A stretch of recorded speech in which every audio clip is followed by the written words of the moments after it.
এইদিকে বস্তাতে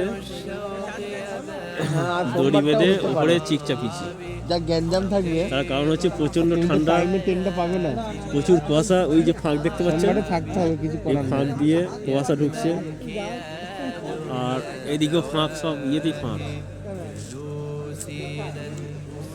যার জন্য একটার পর এখানে একটা ছোট ছাদ করেছি ঠিক কিনে। সেটা আমরা করিনি, এখানে অনেকেই করেছি,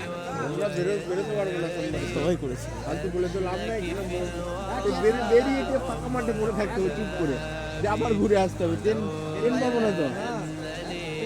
আমরা এখানে সব শুয়ে আছি, ট্রেন যা জ্যাম তোমার উঠতে পারে নাকি, মানে রাস্তা পুরো ব্লক হয়ে যাবে। আমরা শেষ মাথায় আছি, রাস্তা পুরো ব্লক হয়ে যাবে। তুমি দাঁড়াও, এখনো লোক আসা বাকি আছে, রবিবারের দিন সব লোক আসবে। একটা চাদর 60% লোক এসছে, 40% রবিবারে আসবে। তারপরেও মুখ দিয়ে আর এইদিকে কাজে রবিবারের দিন ওর কোনো ব্যাপার না, কাজের কোনো ব্যাপার না, ঘুমোচ্ছে। আমাদের গ্রামে এসছে, মানে কি হচ্ছে না হচ্ছে